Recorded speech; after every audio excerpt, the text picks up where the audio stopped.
Please stand for the Pledge of Allegiance. I pledge allegiance to the flag of the United States of America and to the republic for which it stands, one nation, under God, indivisible, with liberty and justice for all. Thank you.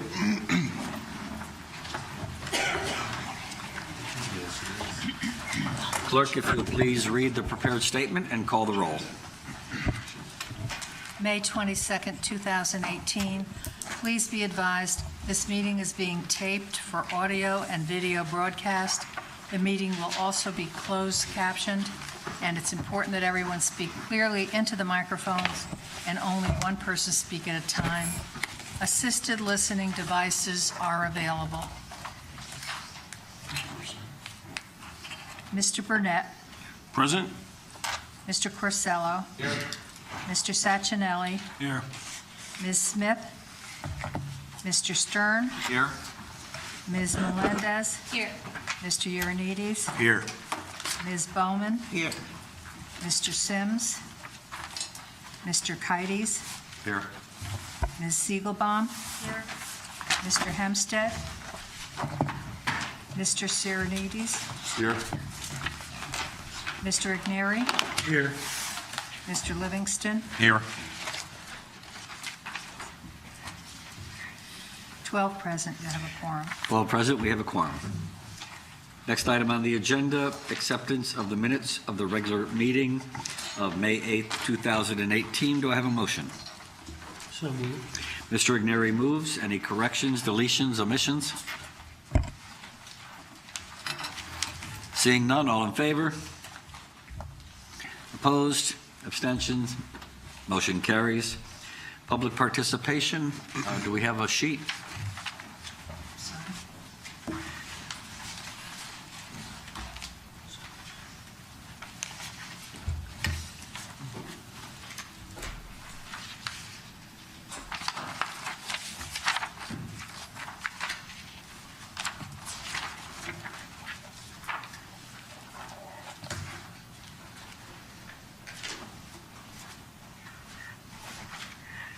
Diane Loricella.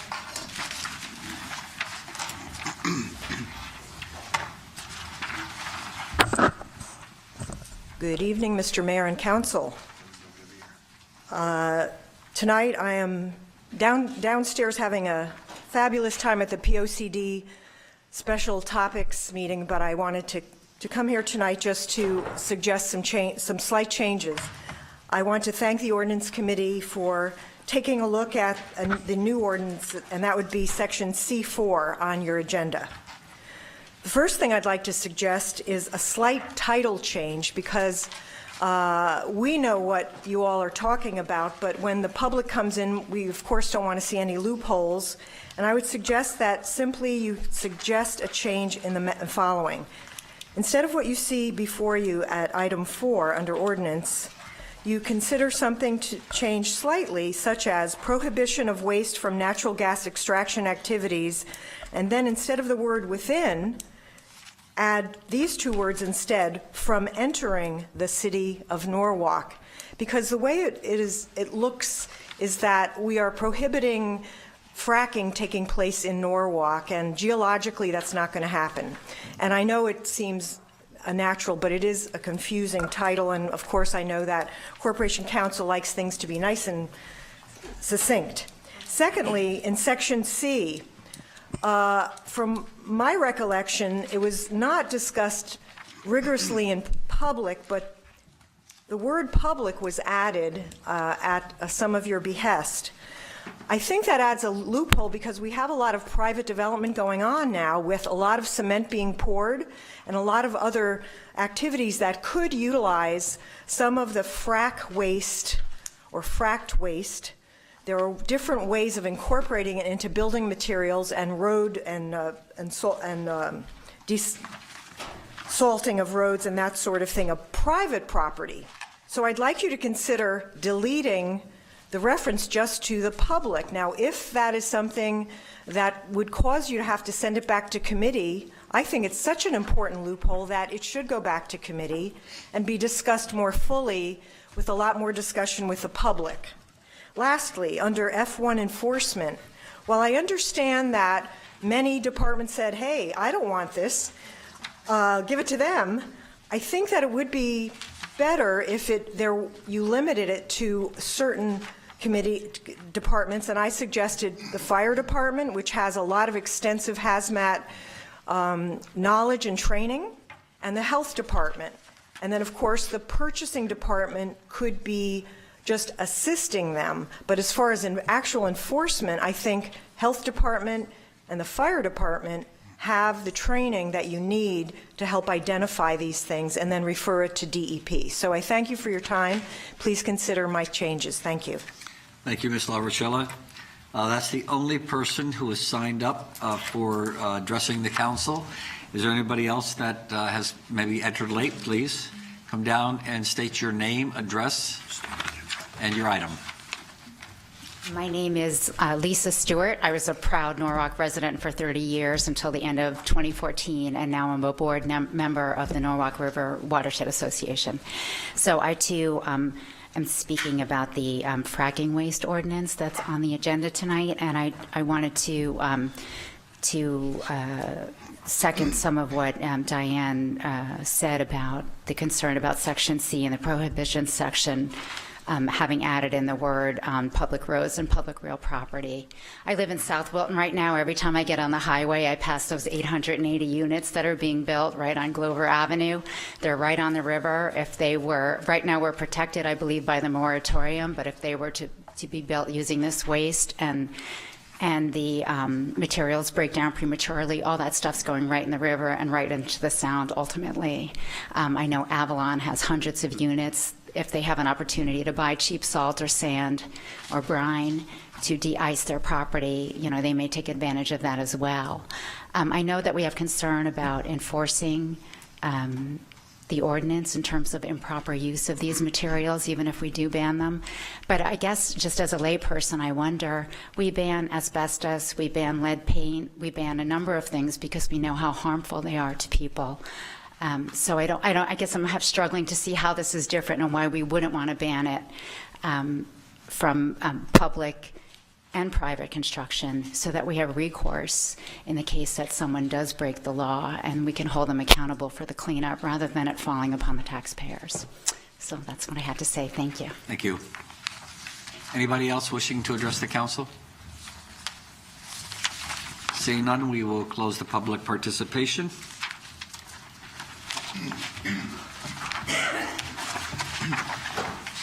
Next item on the agenda. We have no resignations or appointments this evening. For the mayor's remarks, first I'd like to take the opportunity to acknowledge the presence of the new communications grants manager, Josh Morgan. Josh, welcome aboard.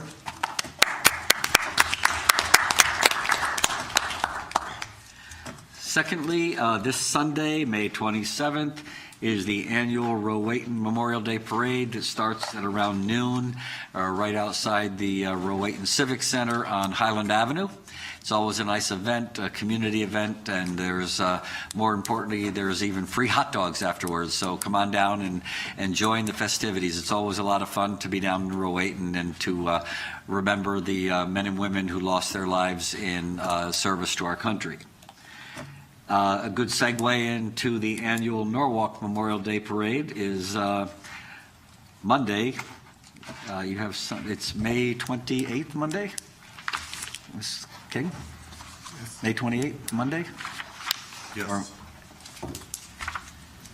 28th is Monday. May 28th on Monday, stepping off at 9 a.m. from Veterans Memorial Park.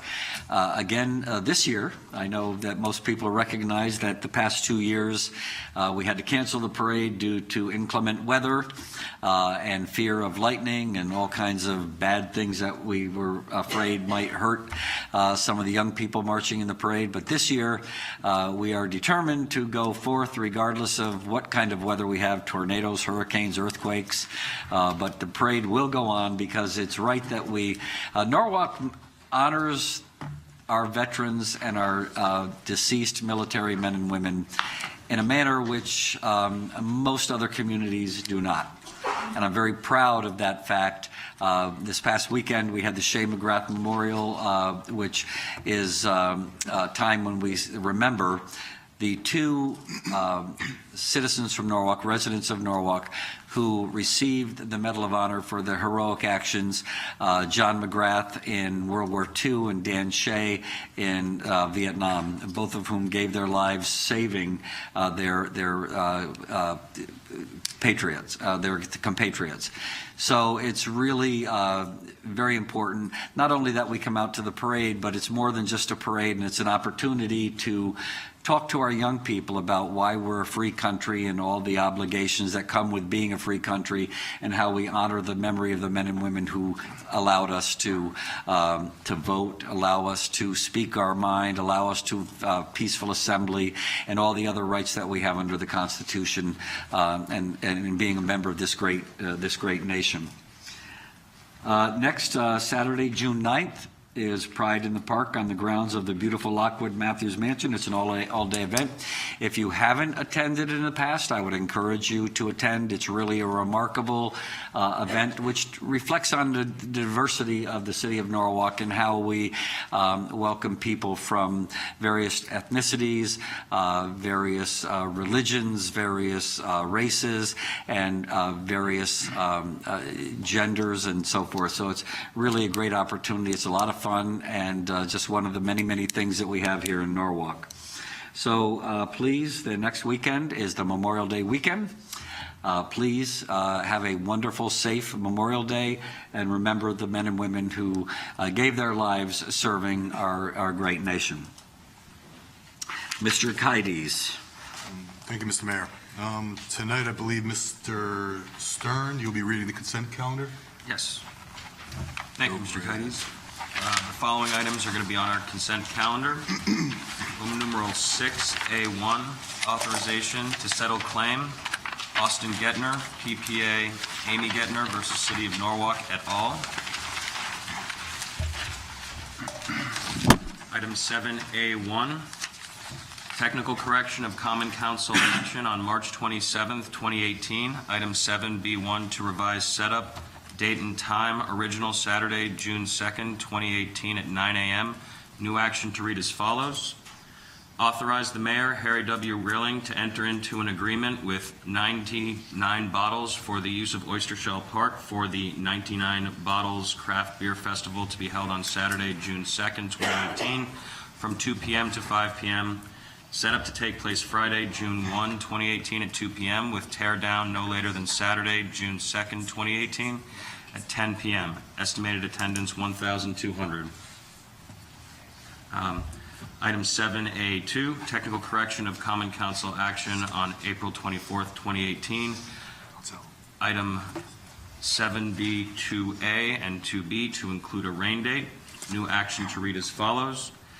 Authorize the mayor, Harry W. Rilling, to enter into an agreement with the Exchange Club of Norwalk for their use of Taylor Farm for the Gateway Antique Auto Show to be held Sunday, April 29th, 2018 from 8 a.m. to 5 p.m. with the rain date of Sunday, May 6, 2018. Set up to begin Sunday, April 29th, 2018 at 6 a.m. with tear down no later than 7 p.m. on Sunday, April 29th, 2018. Approve the use of the Showmobile by the Exchange Club of Norwalk for use at Taylor Farm on Sunday, April 29th, 2018 from 8 a.m. to 5 p.m. with a rain date of Sunday, May 6, 2018. Item 7A3. Authorize the mayor, Harry W. Rilling, to enter into an agreement with Light for Cara for their use of Calf Pasture Beach for the Light for Cara 5K to be held Saturday, October 13, 2018 from 8 a.m. to 12 noon with setup to take place at 6:30 a.m. and tear down no later than 1 p.m. on Saturday, October 13, 2018. Estimated attendance 300. Mr. Stern, may I chime in real quick? Item 4 is now on consent. Thank you, Mr. Higgins. Item 7A4, authorize the mayor, Harry W. Rilling, to enter into an agreement with Stu Leonard's for the use of Andrews parking area to service their employees during busy store dates. The dates as follows in 2018, June 30th, July 1st, 2nd, and 3rd, November 20th and 21st, and December 1st, 2nd, 8th, 9th, 22nd, 23rd, 24th, and in 2019, April 19th, April 20th, May 11th and 12th, May 25th, 26th, 27th. Item 7B1, accept and approve the report of the Claims Committee dated May 10th, 2018. Item 7B2, for informational purposes only, narrative on tax collections dated May 10th, 2018. Item 7B3, for informational purposes only, monthly tax collector report dated April 30th, 2018. The next item is 7B5, resolve that the sum not to exceed $1,345 be and the same is hereby transferred from increased revenues from the State of Connecticut Library to the Norwalk Public Library. Item 7C1, approve proposed revisions to the 401 Governmental Money Purchase Plan and Trust Basic Document.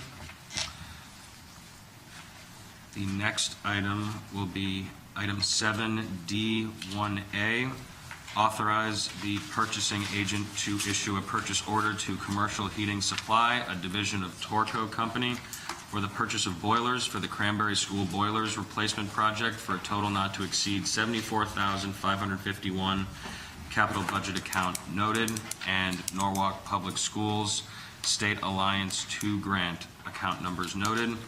And 1B, authorize an allowance for change order for a total not to exceed $4,000. And that is our consent. Thank you, Mr. Stern. If there are no objections, I will now call for a vote. All in favor of accepting the consent calendar as read, please raise your hand and signify yes. Looks to be unanimous. Thank you, Mr. Mayor, and now back to you. Thank you, Mr. Kites. Okay, the first item that we'll be discussing is Mr. Burnett, I believe, item 7B4. Yes, Mr. Mayor, I'd like to move this item. And, okay, Mr. Burnett moved it. Would you like to comment on it, Mr. Burnett? Yes. This item is related to the Special Education Development Fund. In 2016, the city and the Board of Education entered into a partnership to immediately address the special education priority recommendations identified in the 2015 CREC and audit review. An amount of $3.6 million over a 3-year period would be the investment needed to bring services into the district and reduce out-of-district costs in the short and long terms. The city invested the initial $1.1 million in year one, and the Board of Education invested $1.3 million in year two.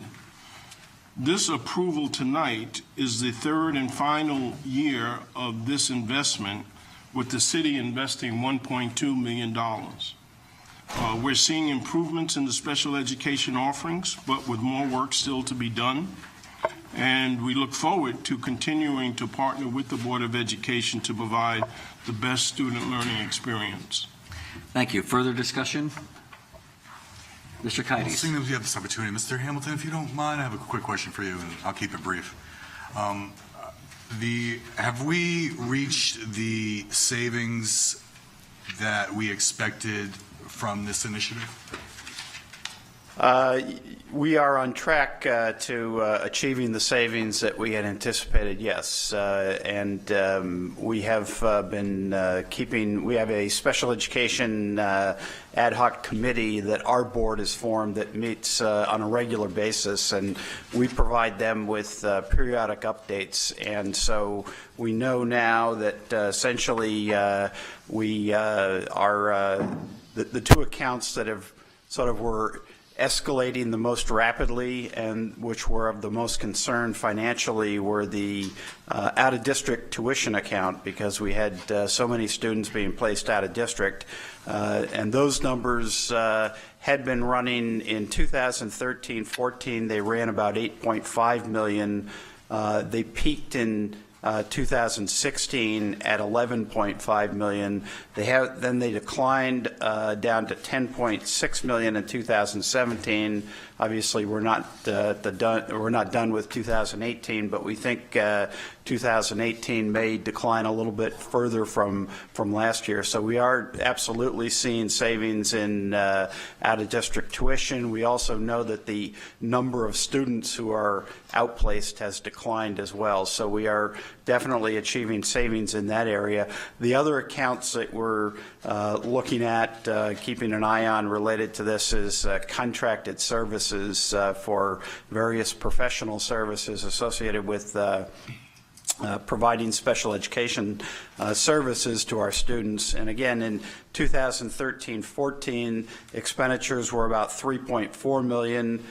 They had increased to 6.6 million by 2016, and then they leveled off at essentially the same amount in 2017, and we are projecting they're going to decline in 2017-18. So again, those are the two major accounts that were really driving special ed costs for us, where we felt there was opportunity both to improve service and reduce cost by relying less on outside contractors and building more capacity in-house, which is exactly what we've done over the last 2 years. Great. I'm happy to see the cost savings we projected are actually coming to fruition. We've been working on this for quite some time. Thank you, Mr. Hamilton. Further discussion? Yes, I want to thank Mr. Hamilton and the Board of Education for bringing this to our attention. I know we had 2 CREC reports that were very critical of the special ed program in Norwalk, and we've taken steps to improve upon that, to invest in that, and to bring that program into compliance, bring that program to a level where we're saving funds, but we're also providing more services for young people who need them. So again, the partnership with the Board of Education and the City of Norwalk has paid off rather well, I believe. So thank you. Thank you. Seeing no further questions, all in favor? Opposed? Abstentions? Carries unanimously. Thank you. Next item on the agenda is C2. Item 7C2. Ms. Melendez.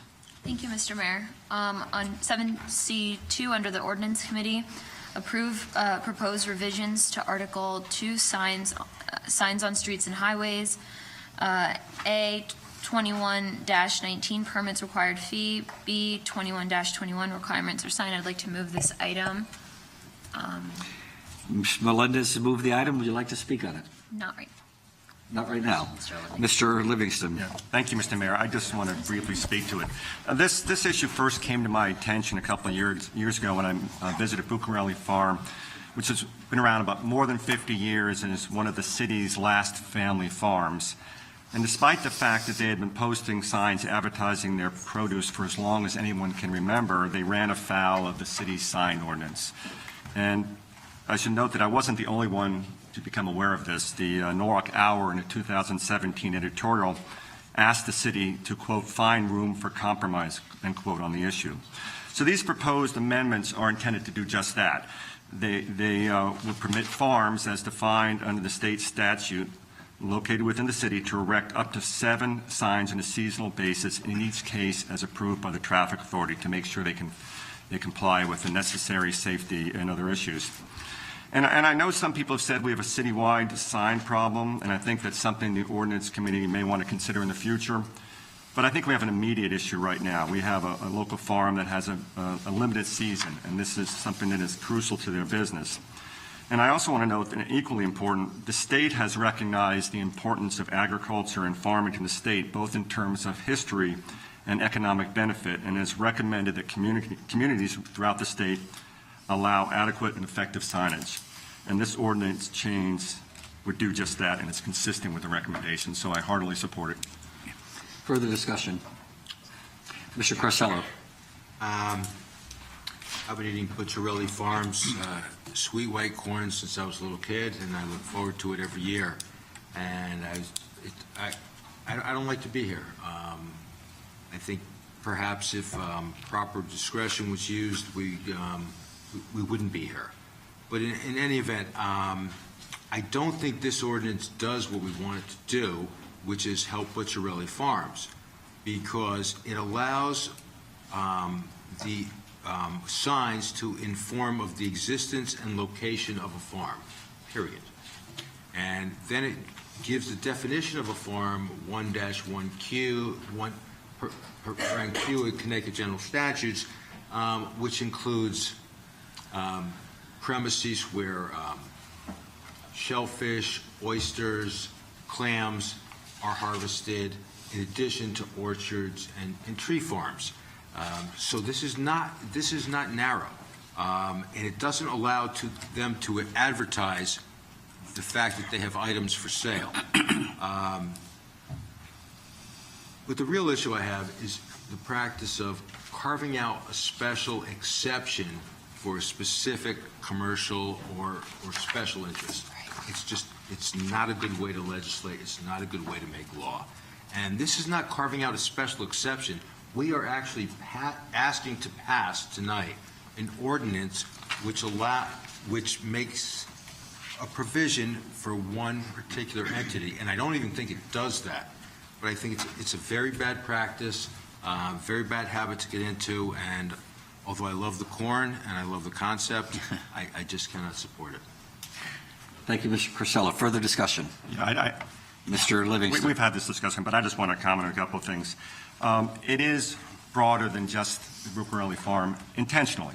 I mean, that was the impetus for at least my proposal, but I also think that we should recognize anybody who falls within the definition of farm.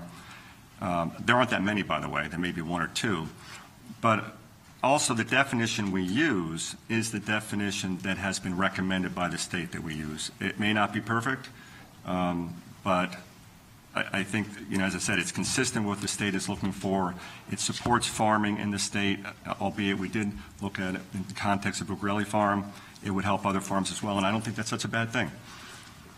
With all due respect, Further discussion. with all due Mr. respect, Crisella. Mr. Livingston, the state also encourages us to support local businesses, small businesses, and it's not just farms. And you start here, where does it go next? It's a very slippery slope, and I don't think it's one we should be going down. Further discussion? Seeing none, all in favor? Opposed? Ms. Bowman, I'm sorry, I didn't see your vote. I'm going to abstain. Abstain. Okay, so we have 1 no, 1 abstention, and Travis voted. no, Mr. Sims voted in favor. Travis voted against it. I voted no. You voted against it? I voted against it. Oh, I'm sorry. I thought you voted for it. Okay, so we have 2 no votes, 1 abstention, and 10 in favor? Or 11 and 9?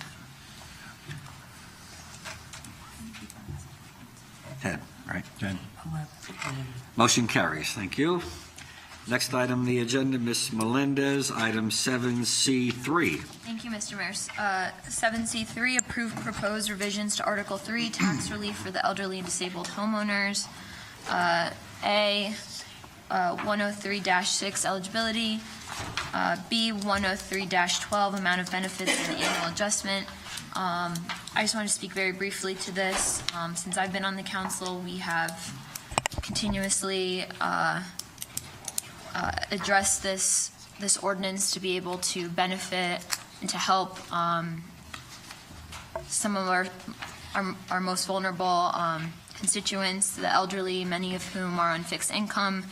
And I think it's incredibly important that we continue to do this, and I'm happy that we do continue to do this, and I hope that other councils will continue to adjust this to help more Norwalk families. I also just wanted to thank Michael Stewart, our tax assessor, and Greg Burnett, our finance chair, for their work on this, and Brian Kendall, our staff on ordinance, and the committee for unanimously voting for this. And I hope that the rest of the council also unanimously votes for this, because I think it's important. It's very important. Further discussion? Oh, yes, Mr. Burnett. Comment. Yeah, and I echo the comments from Ms. Melendez on this. This ordinance change, working within the state maximum income level guidelines, will have a very positive effect on the number of eligible seniors in the Tier 2 level that will become eligible to go into the Tier 1 level. And the Tier 1 level provides a larger tax relief benefit.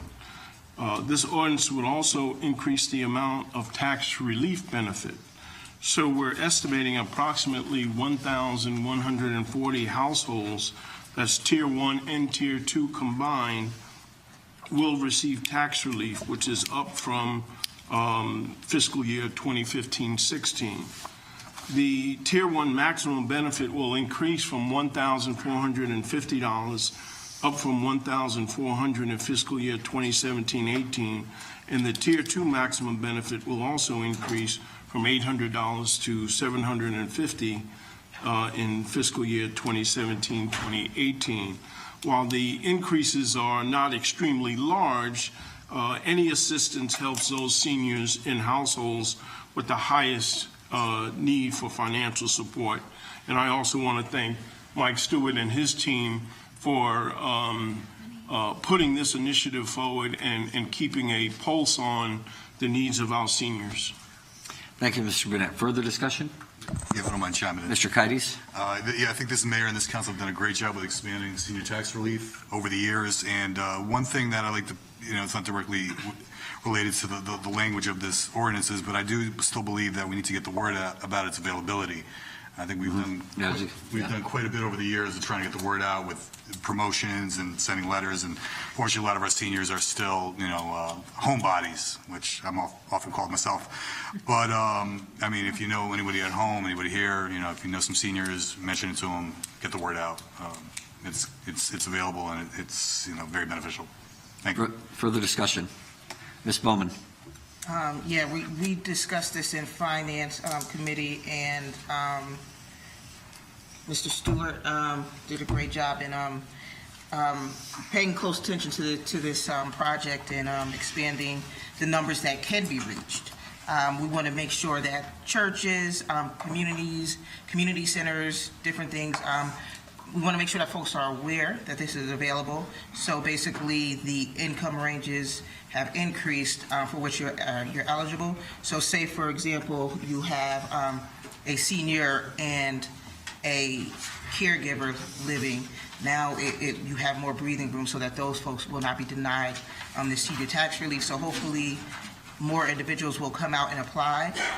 This will basically make that possible for individuals with slightly higher income ranges to qualify. So I will be supporting this, and this is great work.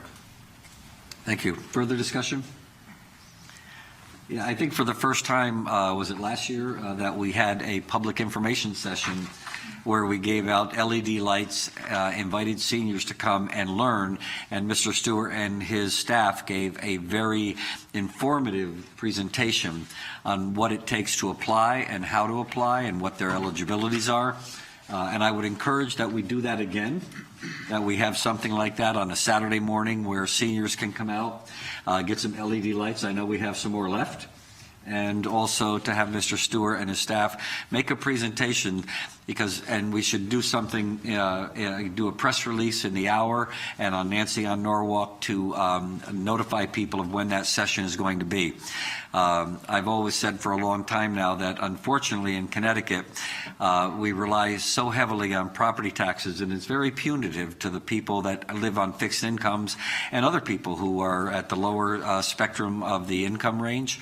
Property taxes are profit and income blind. If you don't have an income, you still have your taxes due. If your company's not making a profit, you still have your taxes due. So I would encourage the state legislature to start looking at restructuring our tax system so that we don't have to rely so heavily on property taxes. 90% of our budget of over $350 million comes directly from property taxes.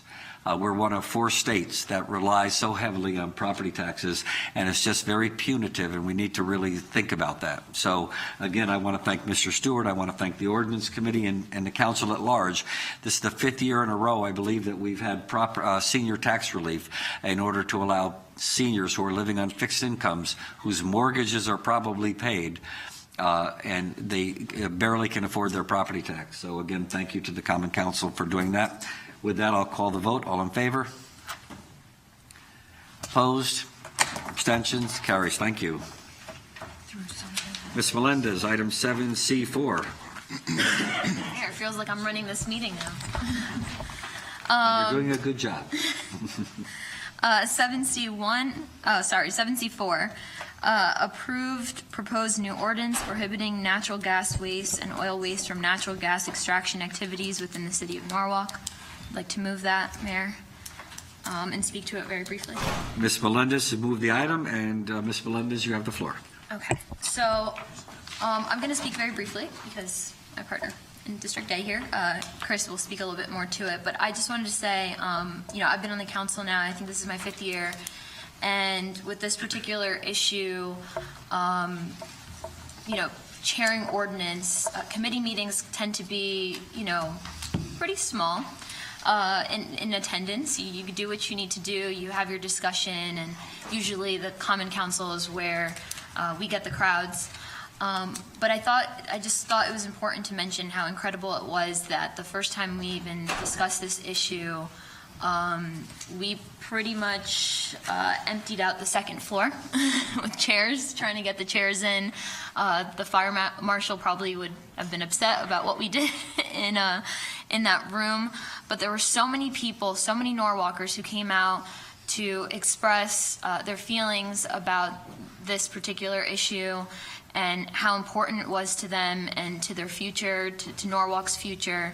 And I think it's important, we may not have that crowd here today, but throughout the process of discussing and amending and working on this ordinance, we had a lot of different people come, and I thought that was just amazing. So that was great. And just with that, I'm in full support of this ordinance. I'm thankful for the committee and all the work that they put into it, and all the recommendations, and working with different people from around the state to do this, because a little over, I think at the time when when it first came to us, I think there were 35 passed ordinances. I think now there are a little over 40, including Stamford that just passed theirs. And I think if we pass this tonight, it will be a really big deal as another large city like Stamford in Connecticut to pass this. I just really hope that my colleagues agree with this. With that, I just want to make an amendment really quick. At our last meeting, because again, we worked on this until the very end, we included the word public, in places where it needed to be. But I think we went a little too much with that, and in section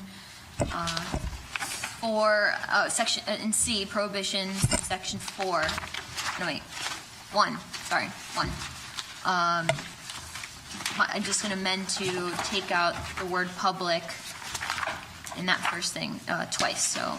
What page is that on, please? Oh, it's on a page number, but on the 4th page of the ordinance, under C1. Is that item C? Item C1. Oh, C1, okay. Yeah, take away public, All right. strike those, and that's it. Okay. Thank you. Further discussion? First of all, Mr. Sirinides. No. Ioannidis. The other Greek. What happens? Every meeting. I know. Yeah, I'm really excited. I'm glad that this finally got to where it is. I think passing this ban is a monumental step in responsible environmental practice for the city of Norwalk. I think by doing so, we stand among many other municipalities as role models for the state. Over the past few months, we've worked with numerous staff, environmental groups, and the public in developing this ordinance. And as Councilwoman Melendez earlier said, I was also personally inspired by the number of people who were engaged in this discussion. We had so many people attend our first meeting that we had to take chairs out of other rooms just to accommodate all the public speakers, and that interest did not fade. We had a large audience all the way up until our last ordinance meeting where we met last Tuesday. And so this is a strict ban that closes many loopholes and ensures the safety of our residents. Over the months we've worked on this, we've defined specific terms, the scope, methods of enforcement, and collaborated with the municipalities and environmental groups who have also passed similar ordinances. I'm confident that we've established language which is best suited for our city of Norwalk and will protect our road, rail, air, and waterways. I applaud my colleagues for taking up and supporting this issue and being proactive in regards to the safety and well-being of our people. I also want to thank the members of the public who continued to attend all of the meetings and offer their ideas. I am in strong support of passing this ordinance. Thank you. Thank you. Further discussion? Mr. Corsello. I am, regrettably, I have some concerns about this. I do not want fracking waste anywhere, especially in my town, in our soil, in our water. But I am not in favor of having laws that we don't have the ability to enforce. This is, as one of the speakers alluded to earlier, and it's come up in committee, there's a real question as to who is going to actually enforce this. This is not for municipalities to enforce. There's a state environmental protection agency, there's a federal environmental protection agency. Municipalities don't have those kind of resources.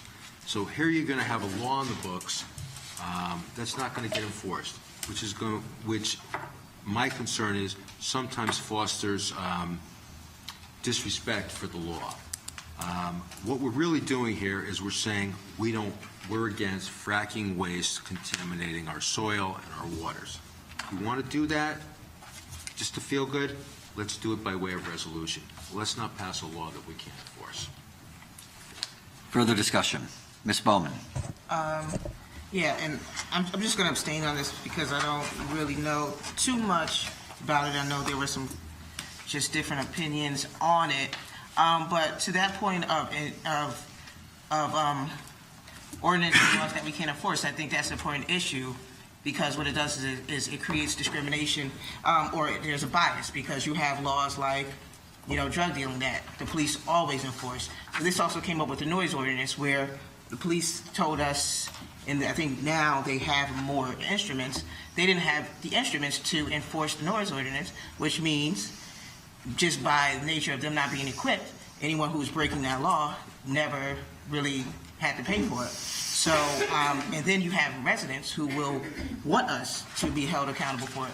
So if we can't hold anybody accountable for it, then, I think that's something to consider. So I'm just going to abstain tonight from this vote. Mr. Livingston. Yeah, I just wanted to note that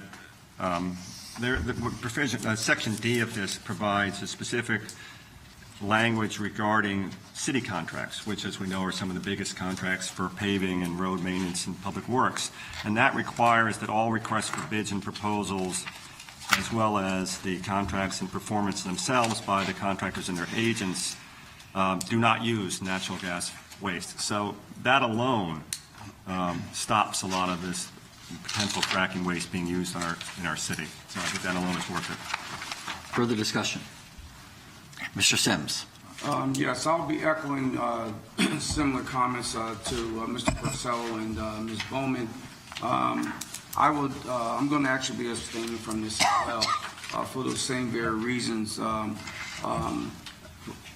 If we can't enforce this law, then I think it's I don't want to say it's a waste of time because I think it is a pretty good law, but if we can't enforce it, then it's almost as if we're just pushing the can down the road. And as Mr. Corsello alluded to, that this is a state issue. And we have a department in DEEP that that actually handles these type of complaints. So for that reason, I'll be abstaining from this vote. Thank you. Further discussion. Mr. Ioannidis, I got it right. You did. Let's start. Mr. Sachinelli, did you want to relinquish the floor about? Okay. And then go. I'm going to be in favor of this. I think to some of the points that have been made, you can't put the cart before the horse. I think the ordinance needs to be in place before we can look into enforcement. So I think we're taking the proper procedures to address something that is a public concern. It's a health hazard. And now that the ordinance, or if this was to move forward and the ordinance is in place, then we could venture into how to enforce that ordinance.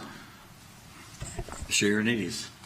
I did want to highlight the fact that we did have some communication with the health department, and they are willing to take up efforts with this ordinance and do want to help where they can. So we do have some departments that are willing to be a part in helping us enforce this.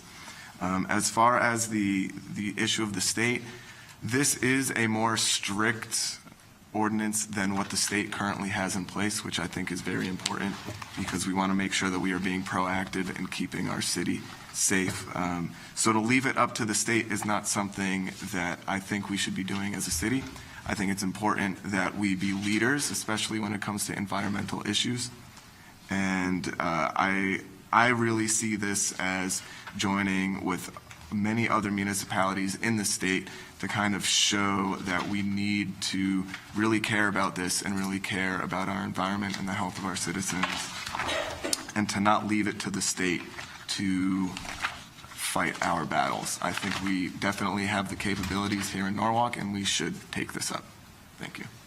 Further, Ms. Bowman. And I know that even as you are saying, the health department has it. Even in the language in section F, it says it lists multiple departments without, again, listing anyone as an owner of enforcing, and that's the issue. And that was the issue we had with the change in safety workers for the construction, where we had to actually designate the police department as the actual owner, because if you don't have an owner, then everybody can push the can down the road and say, well, I don't own this, because the health department is not in this language as owning it, and it's not clear. So, one, they're not being held accountable here for owning it. So, I mean, who is going to enforce it? And I know the health department is overwhelmed. Everybody's overwhelmed when you call them to actually come and enforce them. Further discussion, Mr. Corsello. Actually, the health department, while they indicated they are in favor of banning fracking waste from our community, this particular ordinance calls for citations to be issued by various departments, including the health department. The health department said, we don't do that. That's just not what they do. They've never done it. They don't have authority to do it. So, and that's my concern. My concern is having a law that we don't have an ability to enforce. Further discussion. Seeing none, we'll vote on the amendment as proposed by Ms. Melendez first. All in favor of the amendment as proposed by Ms. Melendez? 1, 2, 3. Opposed? Abstentions? 2 abstentions, Mr. Corsello, I'm sure. I'm opposed. To the amendment? Opposed. So 2 abstentions, 1 opposed, and the rest in favor? It's 10. Motion carries. Now we'll vote on the motion as amended. All in favor? Opposed? Abstentions? So we have the same results. Motion carries. Thank you. Thank you. Next item on the agenda, Mr. Livingston, 7D2. Thank you, Mr. Mayor. I'm read the item and speak to it.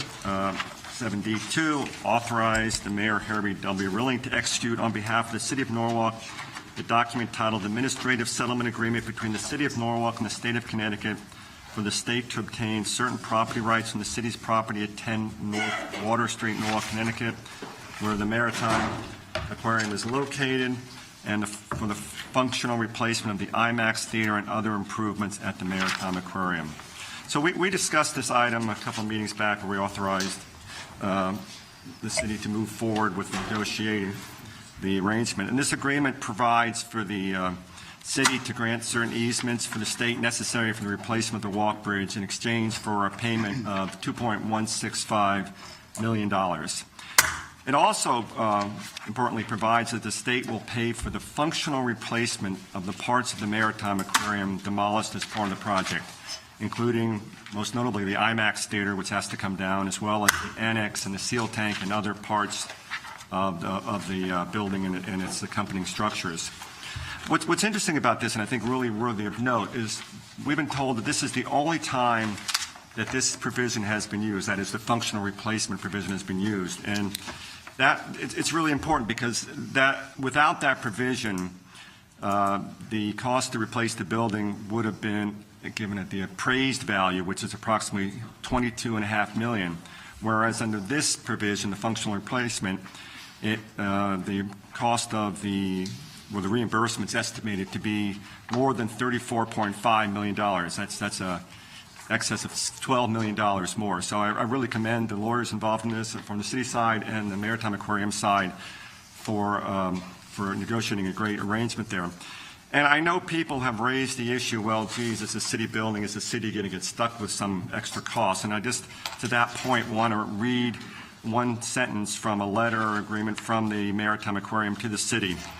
And I'm quoting, "It is our understanding that the entire cost of construction for improvements made to the facility necessitated by the walk bridge project's impact or otherwise, including any cost overruns, shall be borne by the aquarium." So I just hope that lets some people sleep better at night, does me certainly, and I think this is a good arrangement and it should be approved. Mr. Livingston has moved the item. Further discussion? Ms. Bowman. Would anybody from the Maritime Aquarium like to speak on this item? One of these. Mayor, you want to speak from the city side? He's involved too.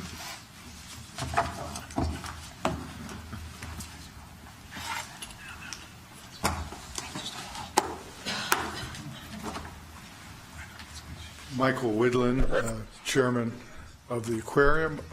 We obviously are very much in favor of this. It represents 3 years of work by the administration of the city in cooperation with the aquarium, and we think it is a great result and will help ensure a healthy aquarium, and we think it'll part of be a revitalization of South Norwalk. Thank you very much. Any further questions or discussion? Chime in. Mr. Kites. Yeah, I just want to send praise to all the attorneys, Brian Davis and the committee. I mean, this is one of those deals I had to look twice at because I believe it's very good for the city. So, congratulations. Further to Mr. Corsello. Just to echo that, I believe this is a unique circumstance, one of the first or the only time the state has offered to compensate a municipality for the functional equivalent of the loss, which, so kudos to everyone, including our corporation counsel who was involved in these negotiations. Further to Ms. Bowman. Yeah, and as a representative of South Norwalk, along with Councilman Sims, we would definitely like to see the Maritime Aquarium succeed, and we're happy that you're happy, and that's very important to us. So good luck through this process, and we'll keep an eye on it. I'll keep an eye on it from afar. I haven't forgotten. We have a bet on ironworks. So We have a what? I'm sorry. A bet on ironworks. So make sure that is protected. So I'll probably have to wager one for the Maritime Center to make sure that you guys stay protected also. And I'll be watching from. You got it. Any further discussion? I'd just like to say a couple of things also. First of all, it's kind of bittersweet because, as you know, Dr. Brian Davis is here tonight. Unfortunately, for us, but fortunately for him, He is leaving for Atlanta, Georgia to be with his family. I think that he has done a remarkable job in elevating the Maritime Aquarium to a level that only we could imagine. He has done so much. He has put his heart, soul, blood, sweat, and tears, and extreme passion into this. In the past 3 years, with Dr. Davis, Mr. Woodland, and the staff has been challenging, I would say, to say the least, but working together in a strong partnership, we were able to protect the Maritime Aquarium and the city's interest to the best degree possible. We are going to miss you, Dr. Davis. We wish you Godspeed, and we want you to know that Norwalk is still your home, and we hope you come back many times, and just come back and see what things are happening at the aquarium. Most people probably know that the Maritime Aquarium is the most is the best attraction in the entire New England, and it generates more people, and it's an economic driver for the city of Norwalk. It's a top 22, I guess, aquarium in the entire country. What is it now? Top 20 now. Top 20 aquarium in the entire country. And that's no small feat. That's something that has helped Norwalk, has put Norwalk on the map, has made us a destination, helped make us a destination, and we are so committed to making sure that this succeeds. We're echoing the words of Ms. Bowman, who will be watching from afar, but we need to talk about that more. But it's just a great place, and Dr. Davis, you really are quite a remarkable guy for bringing it to the level you did. So we're going to miss you, but as I said, Godspeed. Mr. Livingston. Yeah, just one final comment, because I just wanted to publicly commend your most recent action of leadership, which is to ban all plastics. And I think, I'd love to see the city do that as well. I think you deserve great credit for your leadership in that, and as I said, I hope we as a city can follow that at some point in the not too distant future. So thank you for that. Thank you. And that's Ms. Melendez for the Ordinance Committee. Did you hear that? Plastic bags, styrofoam cups, whatever we can get rid of. We'll draft it up for you. Just let us know. And if there are no Mr. Sims. Yes, I just, again, I want to echo what a lot of my colleagues said here tonight, along with the mayor. Dr. Davis has been instrumental with moving the Maritime Aquarium forward in a progressive manner. He has brought a lot of great initiatives and programs to the city, and as well as additional funding. And as one of the board directors of the Maritime Aquarium, I'm extremely proud of his leadership, and I wish him the best of luck in all his endeavors going forward. And thank you again for your service. Any further discussion? So let's, before we vote, let's give Dr. Davis a tremendous round of applause.